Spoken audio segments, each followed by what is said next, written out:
지금부터 수업을 시작하겠습니다. 이제 78회인가요?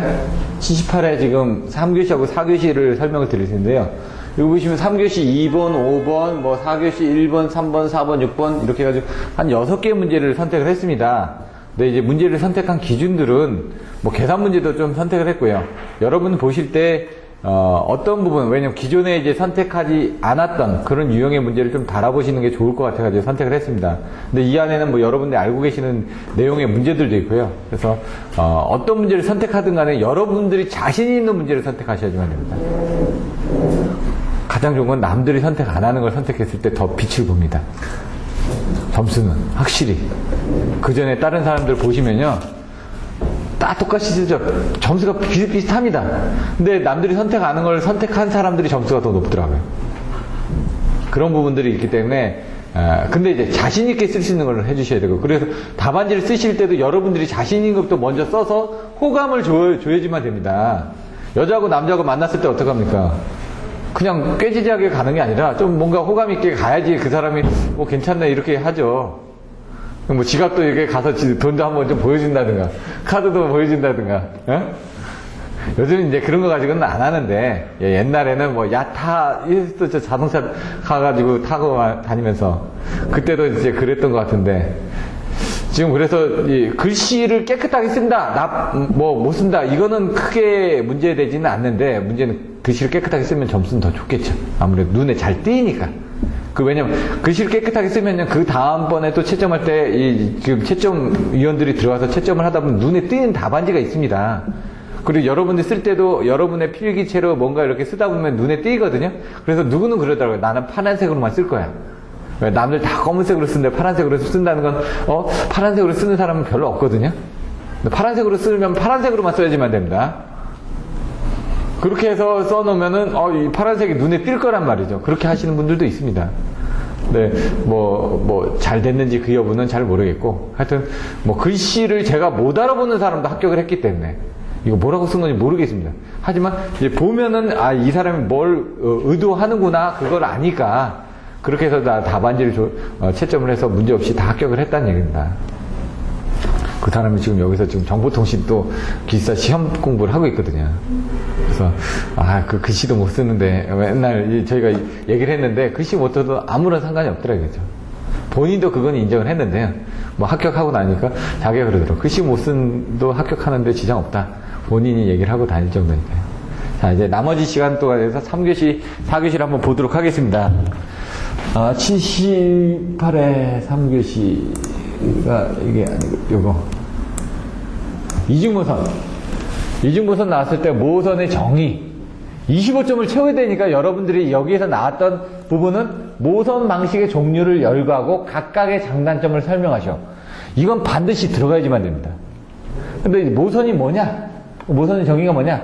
모선의 종류에는 뭐가 있는데 그 중에 이중모선 방식의 종류에는 뭐가 있다 라고 하면서 그 이중모선 방식의 각각의 장단점을 설명하기 위해서는 그림을 그리고 장점, 단점을 써줘야 되는 거죠. 근데 여기서 보시면은 장점, 단점이라고 해가지고 딱 명시가 돼 있었는데 그게 없습니다. 제가 보기에는 이런 걸 써주실 때도 1.5 차단 방식 해가지고 간단하게 설명해주고 그림 그리고 밑에다 장점 단점 이렇게 해가지고 한눈에 보이게끔. 채점자가 원하는 게 그거거든요. 지금 여기서 이중모선 방식의 장점과 단점을 설명하라고 그랬는데 그게 한눈에 보이게끔 해줘야지만 점수가 이 사람의 문제에서 원하는 조건을 썼구나 라고 일단 파악을 하고 그 다음에 들어가서 이걸 제대로 썼느냐를 가지고 점수를 더 준다 이거죠. 근데 내가 이거 보면서 이거 장점이 어디 있어? 이거 보고 여러분 장점이 어디 있습니까? 단점은 어디 있죠? 눈에 보이나요? 읽어봐야지만 안다는 얘기죠. 장점 단점 이런 식으로 써주시라는 얘기죠. 문제의 키워드가 뭔지, 이게 잘못됐다는 게 아니라 더 잘 쓰기 위해서는 어떻게 해야 된다라는 걸 설명드리는 겁니다. 나머지는 그 전에 설명드렸던 것처럼 돈이 많이 들어간다, 단점이죠. 근데 신뢰성이 높다, 장점이죠. 그런 식으로 장점 단점 이렇게 간단하게 해서라도 눈에 띄게 해주셔야 된다는 얘기입니다. 모선은 워낙 여러 번 했기 때문에 넘어가도록 하겠습니다. 지금 보시면은 삼상 동기발전기 구조, 발전기가 어떻게 구성이 됐냐? 발전기는 어떻게 구성되어 있습니까? 쇠덩어리로 구성되어 있죠? 누가 그러다 발전기가 어떻게 구성되어 있냐? 쇠로 구성되어 있는데요? 맞죠? 근데 그 쇠가 어떻게 구성되어 있냐 이거예요. 뭐로? 어떤 역할을 하는 기기로 구성이 되어 있냐? 그럼 발전기는 여자기도 있죠. 여자기가 있어야 되니까. 그리고 전기자가 있어야 되겠죠. 계자가 있어야 되겠죠. 그리고 뭐가 있죠? 고정자가 있어야 되겠죠. 회전자가 있어야 되겠죠. 여기는 뭡니까? 고정자, 회전자, 여자기로 구성되어 있는데 그 고정자를 전기자로 썼느냐, 계자로 썼느냐에 따라서 틀려진데 왜 회전 계자형을 썼냐? 회전자에 계자형을 쓰고 고정자를 전기자로 썼느냐를 설명하라 이거죠. 이건 기계적인 부분을 보시면 고정자하고 회전자하고 여자기로 구성이 되어 있는데 고정자 부분은 회전 계자에 의해서 유기가 되는 거고 회전자는 직류의 계자 전류를 흘려서 하는 부분이고요. 그래서 여기서는 제가 보기에는 이렇게 해줘야 되겠죠. 기계적인 부분으로는 고정자, 회전자로 나눠지고 전기적인 부분으로는 전기자, 계자, 여자기로 구성이 되어 있는데 일반적으로 그 고정자가 전기자인 타입이 있고 고정자가 계자인 타입이 있다. 그래서 뭐 예를 들어 회전자가 전기자, 회전 전기자가 있고 회전 계자형이 있는데 지금 문의한 회전 계자형에 대해서 설명하겠다라든가 이런 식으로 내용을 좀 써주시면 더 좋겠다 이거죠. 그리고 고정자하고 회전자가 어떻게 돼 있고 여자기가 어떻게 돼 있다. 그래서 고정자 부분, 회전자 부분 그림으로 그렸죠. 여자기 부분도. 근데 여기 보시면은 이렇게 해서 여자기 부분이 어떻게 돼 있는지. 그래서 저는 이걸 딱 하려면은 전체 터빈부터 해가지고 뭡니까? 회전자가 연결돼 있고 거기에 계자가 연결돼 있고 이런 그 시스템을 하나 또 그려주시고 여기도 그려주시면 되죠. 여자기는 또 어떻게 돼 있냐? 여자기는 종류들이. 근데 문제에서 딱 보시면 여자기에 대해서 물어본 게 아니라 뭐라고요? 회전 계자형의 채택 이유라고 했기 때문에 여자기에 대해서 깊숙이 들어가시면 안 됩니다. 여자기도 AC 여자가 있고 DC 여자가 있고 뭐 정지형 여자기도 많이 있는데 그런 거 막 집어넣으실 필요 없다는 얘기입니다.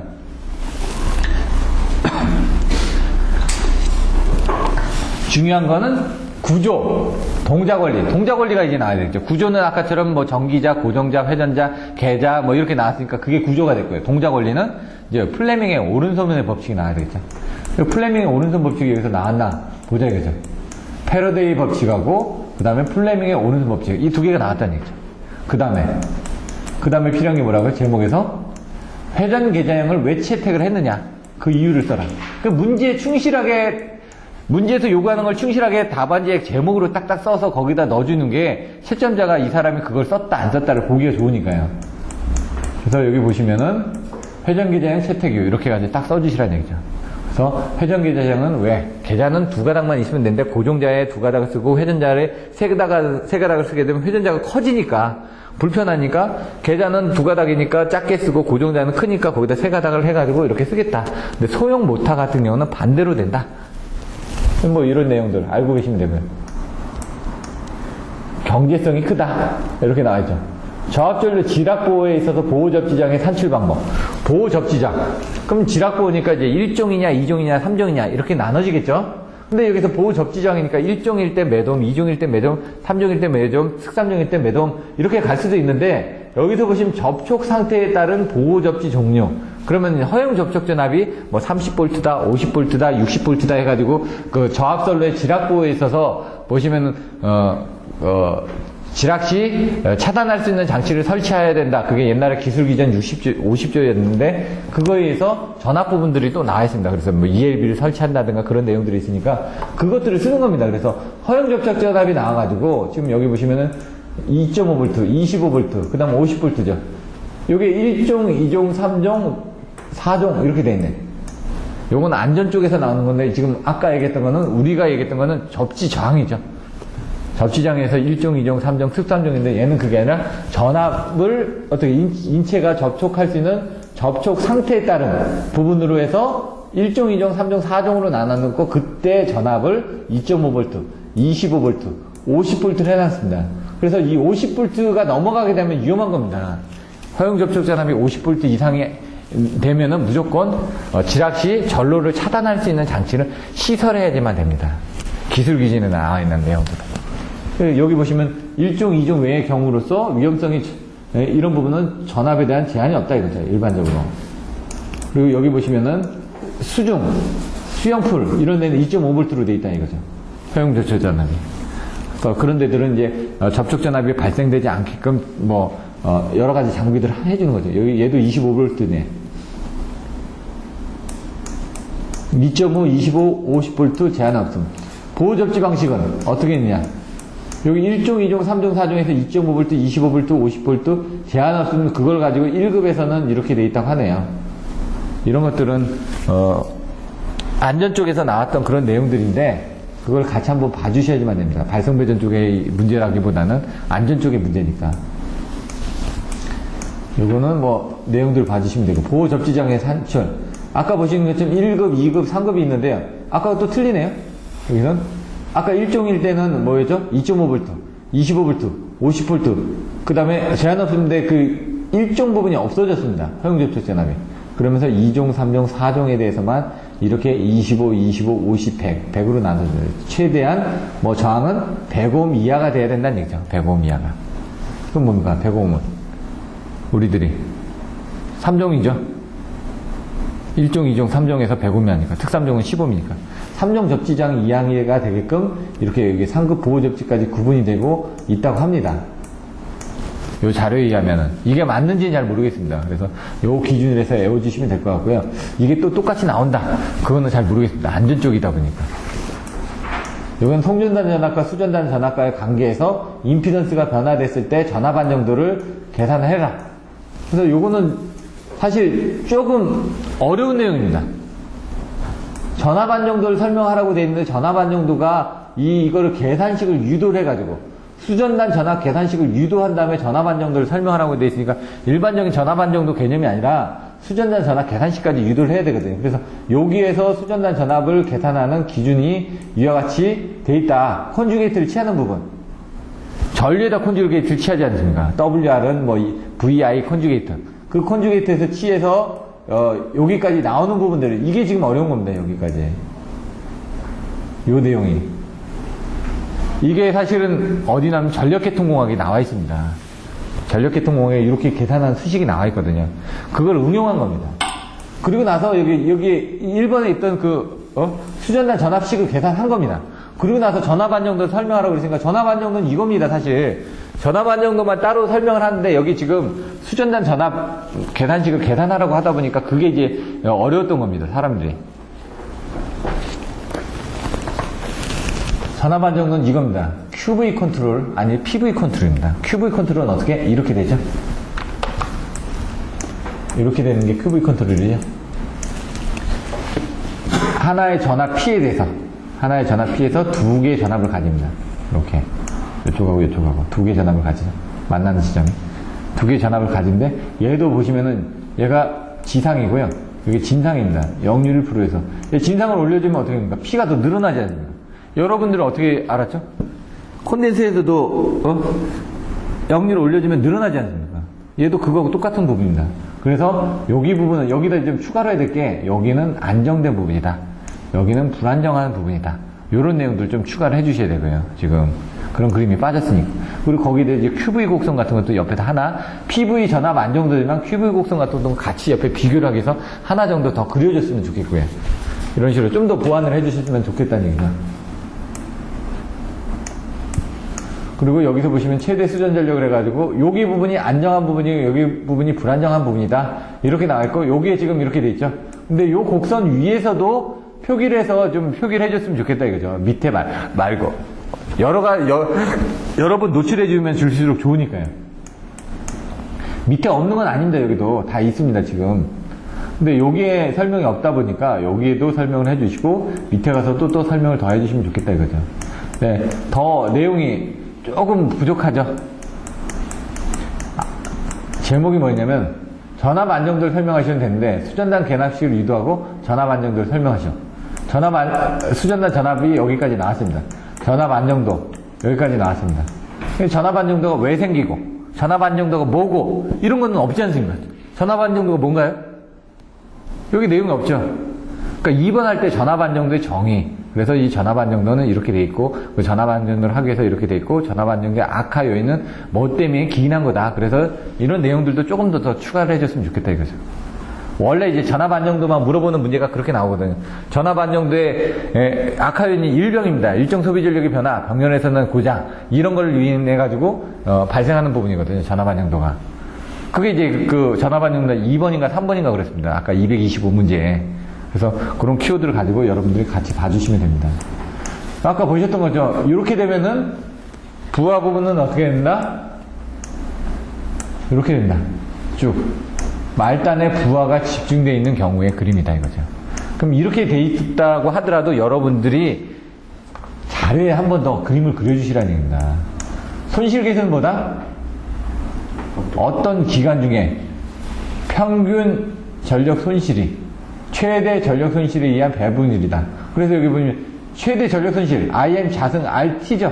그리고 어떤 기간 중이니까 0에서 T에 I 자승 R에 DT를 해가지고 계산한 게 이거라고요. 손실 계수. 분산 손실 계수는 스몰 h죠. 그건 어떻게 돼 있죠?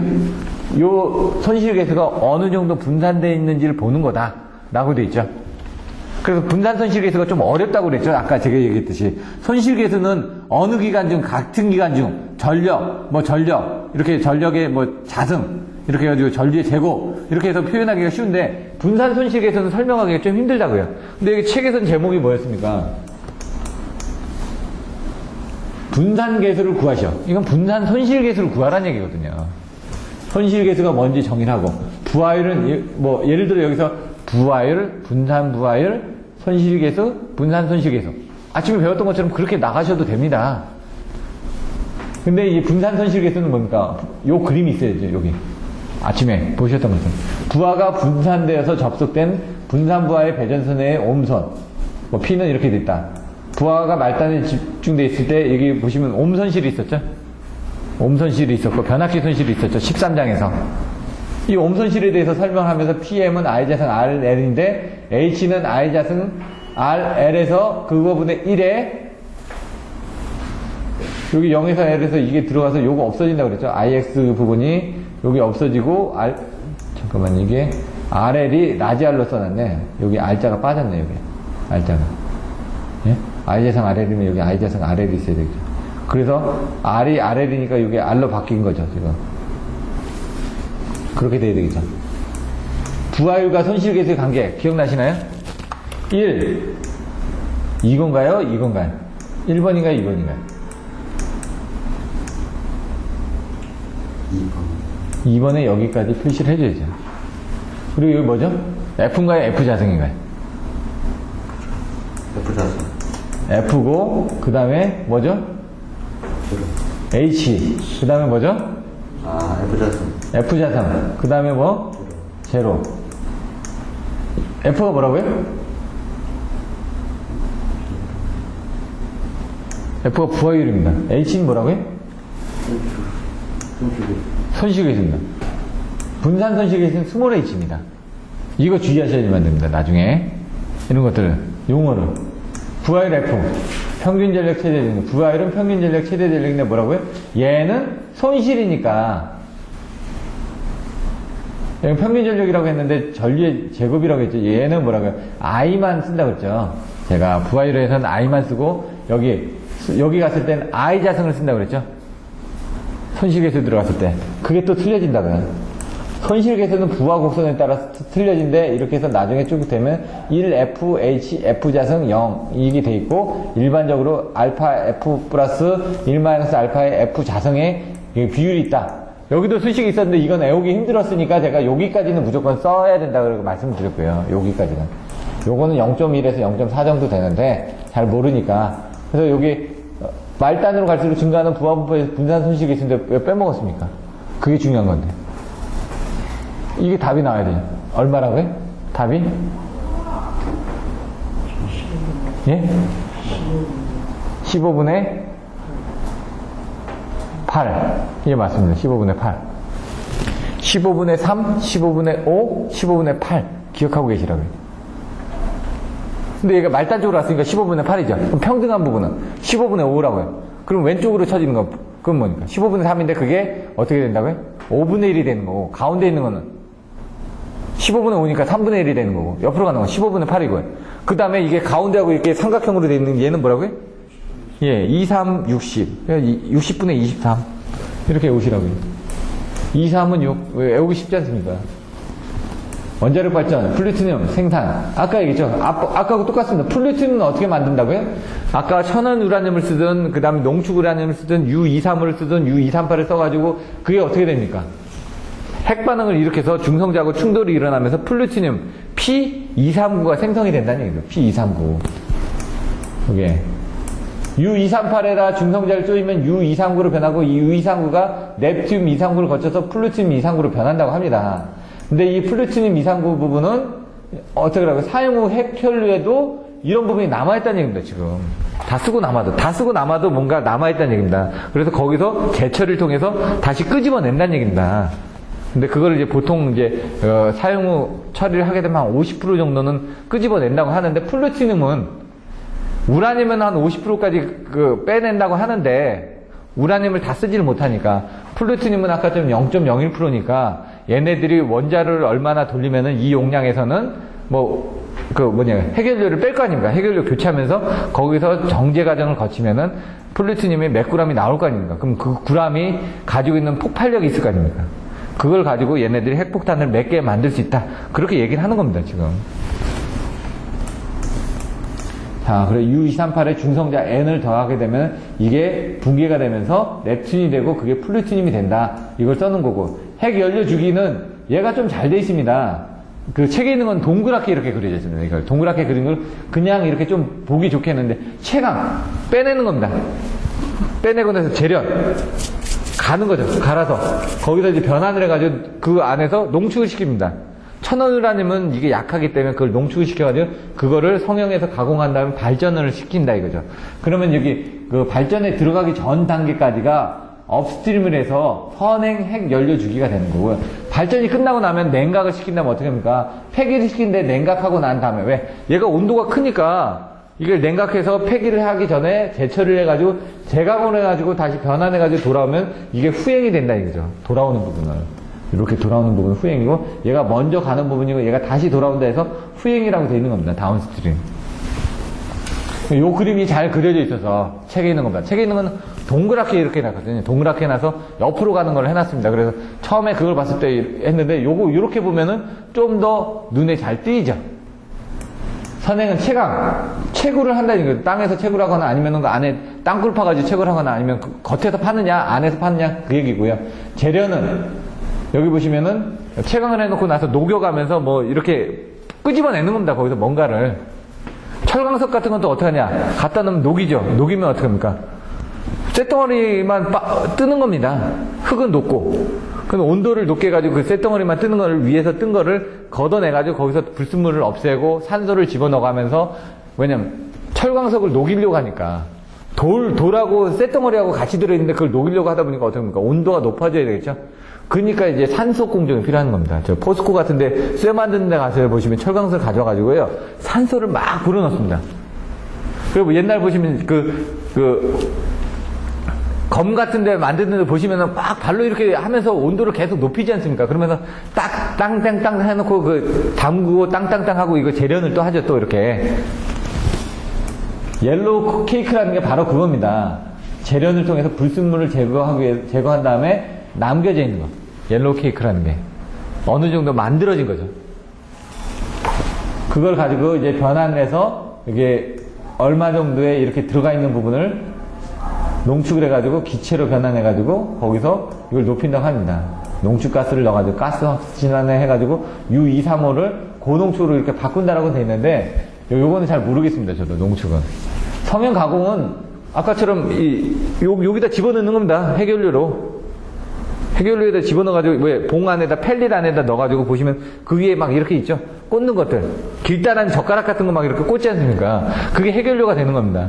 근데 핵연료도 바꾸는 방법이 있습니다. 뭐 안에서부터 바꾸든가, 밖에서부터 바꾸든가 이런 식으로 해가지고 그 핵연료를 바꾸는 방법들이 있더라고요. 저희 원자력 그 책을 보니까. 그래서 어떻게 하면 어떤 게 더 효율이 좋게 뭐 가져간다. 이런 내용들도 있더라고요. 왜냐면 가운데 게 반응이 많이 합니다. 바깥에 거는 반응이 좀 적으니까 그거를 반응식에 따라서 안에 걸 빼내고 바깥에 걸 안쪽으로 밀어넣고 밖에다 넣으면서 이렇게 계속 안쪽으로 몰아나가는 방법이 있고요. 안에 것만 자주 타니까 안에 것만 이렇게 바꾸고 밖에 거는 나중에 바꾸는 방법이 있고요. 또 이렇게 바깥으로 미는 방법이 있고요. 여러 가지 방법들이 있더라고요. 핵연료 그것도 가는 방법들이. 후행은 원자로에서 연소하고 난 다음에 냉각하고 난 다음에 재처리를 해서 다시 사용을 한다 이 얘기입니다. 지금 사용이 끝나고 나면 냉각하고 나서 폐기물 처리해서 방출하거나 아니면 이거를 분리를 해가지고 정제를 해가지고 다시 사용을 한다. 이 내용들인데 이 그림들이 잘 돼 있죠. 이해하기 쉽게끔. 그래서 그런 부분을 한번 보시면 됩니다. 이런 것들은 지금 아마 원자력에 있던 어떤 그런 자료들을 보고 이제 정리를 한 것 같습니다. 그래서 잘 돼 있으니까 이 정도만 보셔도 될 것 같고요. 근데 핵 쪽이 별로 많이 안 나오니까 지금 다단자 성조용소에 적용하는 거리 계정기. 거리 계정기 뭐다? 계정기 설치점에서 고장점까지의 정기적인 거리를 전압전류의 크기 및 위상차로 판별하여 동작하는 계정기. 아까 설명드렸죠? 그게 반드시 나와야 되고, 동작 원리 아까 CT하고 PT 나오고 나서 정기적 고장거리 했지 않습니까? 그리고 여기 계정기 정정 임피던스가 아까 PT, CTV 분의 R은 I분의 V에서 그 I2가 I1 곱하기 요거로 된 거죠, 지금. 그러다 보니까 이 V1 I1이 ZP가 되고 이 CTV가 되는 거고, 여기 아까 말씀하신 ZS가 ZF보다 크면은 내부 고장으로 릴레이 동작하고 ZS가 ZF면 외부 고장으로 릴레이가 부동작한다. 요 내용이 나왔던 거고요. 그 다음에 이제 종류별로 해가지고 보시면은 임피던스 계정기 Z는 R 플러스 JX죠. 그게 뭡니까? 임피던스 계정기가 있고 오음 계정기가 있고 리액턴스 계정기가 있고, 오음을 반대로 하면 모호 계정기가 있고 모호에 옵셋을 준 게 있고요. 그 다음에 어드미턴스 계정기가 있고요. 뭐 있습니다 다. 그리고 토마스형이 있고 렌치형이 있고 그 다음에 렉탱귤라형이 있고 뭐 여러 가지 내용들이 있었죠. 그런 내용별로 해가지고 장단점을 이렇게 정리를 해주시면 됩니다. 근데 보시면은 모호형은 원점을 지납니다 항상. 그리고 임피던스형은 이렇게도 쓰기도 하는데 이렇게 해가지고 임피던스형을 이제 또 쓰기도 합니다. 이렇게 다른 형으로 해서 가지고 또 요거는 중거리고요. 리액턴스는 단거리고 그 다음에 모호형은 장거리고 이렇게 되어 있습니다. 단거리, 중거리, 장거리형이 있고요. 그 다음 옵셋은 이건 후비보형으로 쓴다는 내용 정도. 그런 정도의 내용들만 알고 계시면 됩니다. 그 다음에 여기 아셔야 되는 게 아분가전 직동자타. 아크정형에 의한 오동작, 분류역에 의한 부동작, 그 다음 가까운 지점 고장 시 부동작. 이게 뭐 부동작이라, 이건 오동작이라고 안 하고 아크정형에서 동작을 하고 분류역에 의해서 아분가전 직동자타, 아분가전, 그 다음 직동다타 이렇게 되어 있는데 여기서 유라고 되어 있죠. 여기 보시면은 여기는 부동작, 분류역에서는 부동작이고요. 가까운 지점 고장시도 부동작이고요. 전압상시시 오동작이고요. 그 다음에 직류부인에 의한 오버리치에서 동작하는 거고 얘는 오동작이고요. 그 다음에 동기탈출시 운동이고 다중사고시 언더리치고 타상사고시도 오버리치입니다. 타상사고시는. 타상사고시가 8번으로 있습니다. 여기서도 이게 각권지점 고장시 부동작이고요. 전압상실시 오동작이고 이런 식으로 해가지고 내용들을 보시면 됩니다. 직류분해에서 오버리치고요. 아분가전 직동닥터 해가지고 예를 들어 거리계정기 적용 시에 설치 시 문제점에 대해서 설명하셔. 이런 내용도 나왔습니다. 그럼 그때 이 8개를 써주시면은 10점짜리를 쓰실 수가 있는 겁니다. 근데 거리계정기가 뭐고 이때 어떤 문제가 있다 이렇게 해서 딱 써주시면 10점짜리를 쓰실 수가 있는 겁니다. 자, 요거는 함수인데 함수를 다시 보시면 출력 함수가 이렇게 3개가 나눠져 있습니다. 이 출력을 넘어가게 되면은 다시 그거를 제한을 해놓고 다시 계산을 해주셔야지만 됩니다. 그래서 이걸 계산할 때 총 발전 연료비를 구하시라고 됐죠. 그럼 수급 조건이 뭔지. 지금 전체 수급 조건은 P1 플러스 P2 플러스 P3는 900이라는 게 수급 조건이 되는 겁니다. 목적 함수는 이 연료비 함수를 목적 함수로 하면 되는 거고요. 그다음 평가 함수는 이걸 이제 미분을 해야 되는 거죠. 예? 그래서 이걸 미분을 하게 되면 요게 이쪽으로 넣으면서 평가 함수에 의해서 라그랑지 미정계수가 나오는데 그 라그랑지의 미정계수 람다1, 람다2, 람다3가 다 같았을 때가 최적이니까 그걸 이용해서 P1, P2, P3에 대한 관계, 이 수급 조건하고 관계에서 뭔가 만들어내면은 이렇게 람다 값이 나온다는 얘기죠. 그 람다 값을 넣게 되면은 어떻게 됩니까? 여기에 람다 값을 넣게 되면은 나오죠. 각 발전기 출력이. 그래서 요 합계가 나오는데 문제는 요게 P1이 447인데 여기 처음에 뭐라고 나왔죠? P1이 400을 넘어갈 수가 없다고 그랬습니다. 그러니까 얘는 P1을 400으로 고정해놓고 다시 계산을 해야 되는 거죠. 447이 나왔으니까. 그래서 P1을 400으로 놓고 나머지 500을 이 두 개로 다시 계산을 하는 겁니다, 지금. 그렇게 했더니 얘가 P2 플러스 P3는 500이 돼가지고 계산을 했더니 람다가 다른 람다가 나온 거죠. 연료비 한 두가. 그래서 계산했더니 310하고 19가 나왔다는 얘기죠. 그래서 400, 319 해가지고 최적 발전 비용을 해서 이걸 아까 여기 있던 P1에 대한 부분을 넣게 되면 단가가 얼마가 들어간지. 메가와트당 3160이죠. 메가와트당 2580이죠. 메가와트당 1627이죠. 그럼 이걸 올리는 게 낫죠. 메가와트당 단가가 이게 제일 적게 들어갔는데. 근데 뭐냐? 아까처럼 이 발전기 출력이 제한이 되어 있습니다. 이 190짜리는 더 못 올린다는 얘기죠. 발전기 출력을 여기 보시면은 발전기 출력을 올려줄 수 있는 게 한계가 있습니다. 처음에. 어떻게 200까지밖에 못 올려줍니다. 그러니까 얘는 190 올려줬으면 그때 딱 적당한 겁니다. 얘는 350입니다. 얘는 400이고. 각각의 발전기에서 최대의 최적 발전을 한 겁니다. 단가별로는 아까 그 밑에 게 싸니까 그걸 올려주면 될 거라고 생각을 하는데 그건 아니라니까. 그래서 최적 발전을 했을 때 이렇게 두 개로 하는 부분들이 문제가 나옵니다. 그 하나로 해놓고 딱 끝내시면 안 됩니다. 처음에 조건이 뭔지를 한 번 더 봐주셔야 된다는 얘기죠. 전력계통에 전자유도 현상이 발생하는데 그거에 대한 유도장애 경감면 차폐 효과. 이건 전자유도장애입니다. 전자유도장애는 정상시, 지락고장시. 그래가지고 정상시는 문제가 되지 않습니다. 왜? 평형이 되기 때문에. 근데 지락고장시는 이 평형이 깨지면서 지락전류가 흐르다 보니까 이때 상호 유도작용에서 발생을 한다. EM은 마이너스 J 오메가 ML 3I제에서 3인자에서 가는데 이때 전자유도장애에 대한 대체. 전자유도장애는 뭐 때문에 생긴다? 전력선과 통신선이 바로 나와야죠. 그 다음 뭐? 상호 인덕턴스에서 생긴다. 근데 이제 평상시 때는 문제가 되지 않고 지락시 때는 큰 문제가 된다. 그렇게 이제 나가야죠. 자, 그러면 여기서 전자유도장에서는 이런 유도전압이 올라가면 되는데 차폐효과에서 차폐 계수 생각나시나요? Z1, Z2, Z12, ZS 생각나시나요? 이게 Z1, Z2, 제가 플러스 마이너스 이렇게 했죠. 플러스로 Z1, 이게 ZS입니다. 여기 지금 전력선과 통신선 사이에 지금 차폐선이 안 달려있죠. 차폐선이 없는 경우는 이렇게 돼 있고요. 차폐선이 있을 경우는 어떻게 됩니까? Z1S, Z2S 그 다음에 뭐라고요? 여기 ZS고 여기 Z12라고요. 그래서 뭐라고요? 여기 Z12, Z12S 이렇게 된다고 그랬죠. 요거 먼저 쓰고 그 다음에 여기는 Z12하고 ZS가 들어간다고요. 나중에. 그래서 요게 Z1S, Z2S, 그 다음에 ZS, Z12. 요게 밑으로 내려간 게 위에 올라가고, 옆으로 간 게 ZS하고 뭡니까? 요렇게라고 그랬죠. 처음에 이렇게 가고, 이렇게. Z1S하고 Z2S가 가고, 요거 십자가를 하면 ZS하고 Z12S가, Z12가 요 밑에 들어간다. 그래서 요만큼의 차폐 부분이 일어난다. 그럼 어떻게 됩니까? 이 ZS가 전력선에 가까워질수록 Z1S가 전력선에 가까워질수록 이 부분이 어떻게 됩니까? 작아지죠. 그래서 얘가 커지면서 차폐 개수가 더 커진다. 이런 식으로 이제 설명을 했습니다. 근데 이건 좀 헷갈리시기 때문에 나중에 한번 보시면 되고요. 문제 4번. 비대칭 개수가 1.22로 적용이 되어 있다고 하네요. 그럼 1.2가 분명히 곱해질 겁니다. 근데 여기서 C 차단기가 오프된다. 오프된다는 건 끊어져 있는 거죠. 끊어져 있는 거는 여기 보시면 이렇게 이게 병렬로 연결된다는 얘기입니다. 이렇게. 이걸 잘 계산하시는 게 여기 부분이 병렬로 연결된다는 얘기죠. 이렇게.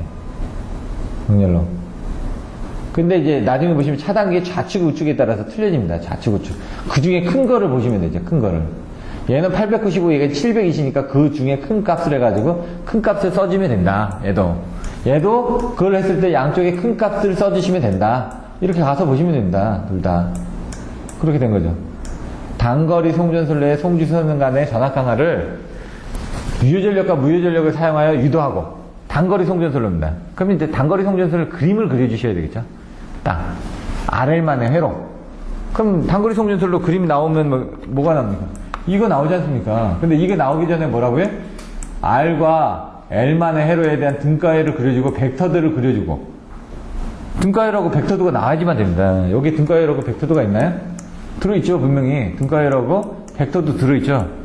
그러니까 등가회로가 벡터도가 나와야 된다는 얘기예요. 딱 봤을 때, 단거리 송전술래 이걸 설명하려면 뭐가 필요할까? 문제를 보면서 여러분들 생각하시는 겁니다. 그 다음에 이제 전압 부분이 나왔으니까 전압하고 이런 수전단 전압. 송전단 전압이 다 있으니까 수전단 전압이 전압 강화가 이만큼 생긴다는 얘기 아닙니까? 그래서 여기서 요거에 대한 전압 강화에서 생긴다고 하니까 요거 알고 지금 이하를 모른다는 게 아닙니까? 그럼 IR하고 IX를 아니까 그걸 이용하면은 IZ 부분을 여기다 넣어가지고 계산하면은 요건 아는 수식이죠. 요거는 오늘 아침에도 했었죠. 요 뒷부분 무시한다고요.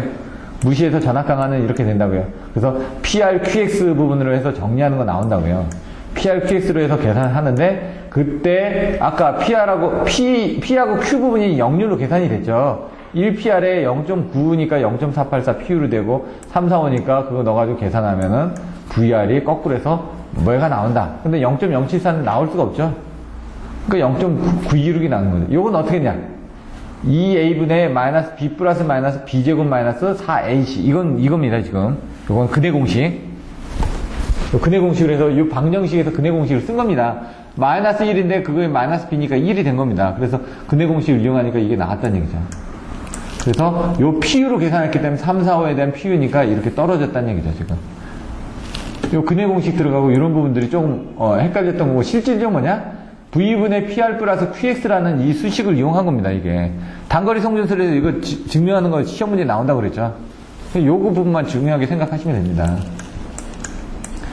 마지막 문제입니다. 문제 6번. 재생에너지, 신재생에너지. 장수는 몇 장 안 됩니다.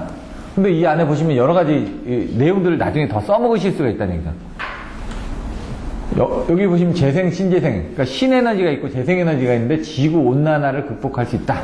그래서 화석연료를 쓰고 있는데 그거를 대신할 수 있는 게 뭐냐? 재생, 신재생 에너지를 보니까 재생, 신재생 에너지가 자연에너지를 이용하는 게 있고 직접 발전을 하는 게 있고 에너지 회수를 하는 게 있고 이런 컨셉으로 정리를 해준 건 참 좋았습니다. 왜냐면 자연에너지를 이용하는 게 수력, 풍력, 그 다음 태양열, 조력 이런 거고 직접 발전은 뭡니까? 신에너지라고 그랬으니까 여기 지금 수소도 있고 뭐 이런 게 있어야 되는데 그거는 지금 빠졌죠. 전자 있죠. MAT 발전, 연료전지 발전. 여기 신에너지죠. 그런 것들. 열전자, 열전기 이런 것은 잘 모르겠습니다. 이런 게 있다고 하네요. 그 다음 에너지 회수는 아까처럼 복합발전처럼 해가지고 LNG를 이용하거나 폐열을 이용해서 발전하는 부분들. 그래서 각 발전 방식별로 해가지고 여기서 나와 있는 것들을 하나하나씩 설명을 한 겁니다. 신재생 에너지를 할 수 있는 것들. MHD 발전이 나오면은 뭐라고요? 얘가 지금 그 복합발전 쪽에서 이런 MHD 발전이 나오죠. 복합발전의 정의가 뭐였죠? 증기 터빈에 의한 기력 발전 방식 이외에 MHD나 또 뭐라고요? 연료전지 같은 것들을 이용해서 발전하는 방식들을 지금 그 복합발전이라고 얘기를 했죠. MHD 발전은 뭡니까? 고온의 유체가스를 자석에 통과를 시키는 겁니다. 그럼 자석을 끊어주게 됩니다. 자석을 끊어주면서 그걸로 인해 발전한다. 왜? 온도가 높을수록 속도가 빨라지거든요. 그러니까 온도가 높은, 이 온도가 몇 도지죠? 몇 도 정도 되죠? 예? 고온이라는 게 몇 도일까요? 2000에서 2700. 예, 2700도로 나와 있습니다. 2700도. 2700도에 뭐 고온의 가스를 통과시키면은 그때 발전이 일어난다고 합니다. 그러니까 그 정도 온도가 되니까 속도가 아주 빨라지기 때문에 우리가 이렇게 발전기가 이렇게 돌 때 끊어주는 것처럼 얘도 그 자석을 끊어줄 수가 있다는 얘기입니다. 빨리. 그렇기 때문에 발전이 된다는 얘기입니다. 지금. 태양열 발전. 어떻습니까? 태양열입니다. 태양광이 아니라. 태양열이니까 뭡니까? 이건 지별판에 의해 가지고 열을 집축해가지고 그걸 축열기에서 그거를 배열해수 보일러 하듯이 열회수를 이용해가지고 스팀 터빈을 돌리는 거죠. 근데 이런 태양열 발전소 같은 경우도 큰 데가 있습니다. 사막 같은데 태양열로 해가지고 태양광이 아니라 태양열로도 발전을 하고 있습니다. 그래서 얘 같은 경우는 태양열을 집진하기 위해서 어떻게 되는가? 이렇게 그 가운데다가 이렇게 그 지별기 쪽에다 반사 방지박을 아니에요. 그 반사판을 이제 맞춰주는 부분이 필요하죠. 지별기 쪽에. 우리가 보통 보는 것들은 태양전지죠. 태양전지로 해서. 그러니까 태양광을 이용하는 거죠. 태양전지를 이용하다는 거. 태양열 부분은 이렇게 해서 반사판 기판을 통해서 이렇게 지별기를 통해서 한다는 얘기죠. 태양광은 NP가 나오면 됩니다. NP 반사 방지바. 그래가지고 N형 실리콘하고 P형 실리콘. 여기가 N형이고요. 여기 P형이고요. 반사 방지막이 있어 태양광이 들어오면은 반사돼서 나가지 않는 상태에서 여기서 전자하고 전공이 어떻게 흐르는지. 전공이 이쪽으로 가고 전류는 P형에서 N형으로 들어오고 여기 전공이 그쪽으로 가죠. 전자가 이쪽으로 가고 전공이 이쪽으로 가죠. 전자는 뭐라고요? 마이너스에서 플러스로 흐르고 전류는 플러스에서 마이너스로 흐르니까 그림상으로 이게 맞죠. 풍력발전 바람을 이용해서 하는데 여기 보시면은 이제 H링크, DC링크 그다음에 연기에 따라서 이런 내용들이 좀 틀려집니다. 보통은 보시면 어떻게 뭐 풍차 여기에 뭐, 타워 이름이 뭐죠? 타워가 라셀이죠. 라셀이 있고 이게 이게 갑자기 생각이 안 나네. 블레이드가 있고 라셀이 있고 이 본체를 뭐라고 했었는데 제가 기억이 안 나네. 거기에 이 부분이 다 들어가 있습니다. 그리고 여기 변압기는 밑에 있고요. 근데 변압기가 또 위에 올라가는 것도 있습니다. 용량이 큰 거는. 왜? 거기서 바로 발전한 다음 변압기에서 여기서 인버터를 통해서 밑으로 바로 변환할 수 있게끔. 밑에까지 내려오면은 어떻게 됩니까? 100m 정도 되거든요? 그럼 거기서도 손실이 일어나니까. 그리고 여기서 보면은 여기서는 변압기가 항상 있습니다. 여기든 변압기 항상 있습니다. 왜? 저압으로 개선이 되거든요. 그러면 어떻게 됩니까? 상부로 올려주면 전압이 올라가야지만 됩니다. 그래야지 멀리까지 보내질 수가 있거든요. 전압 강화 없이. 풍력들이 어디 있냐면 산등성이 있습니다. 그러니까 저압으로 발전을 한다면 그걸 변압기에서 고압을 해서 송전을 해줘야지만 그거를 이제 저쪽 변압기에서 받아가지고 하는데 거기서 이제 그 케이블에 의한 전압 강화들이 많이 생기기 때문에 그런 그 케이블들이 또 굵어집니다. 또. AC, DC. 여기서 지금 AC 발전기에서 DC로 해서 DC 배터리에서 축전을 해가지고 전압을, 전류를 보관했다가 다시 변압기를 통해서 다시 전력계통에 연결을 해주는 거죠.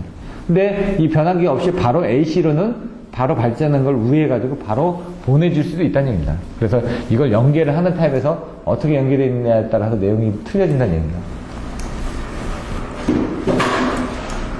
풍력발전, 파력 같은 경우는 물에 떠 있습니다. 물에 떠 있으면서 물이 출렁이면서 생기는 그 공기의 흐름으로 인해가지고 여 닫았다 하면서 이렇게 생기는 겁니다. 파도의 상하운동으로 공기가 움직인다는 얘기죠.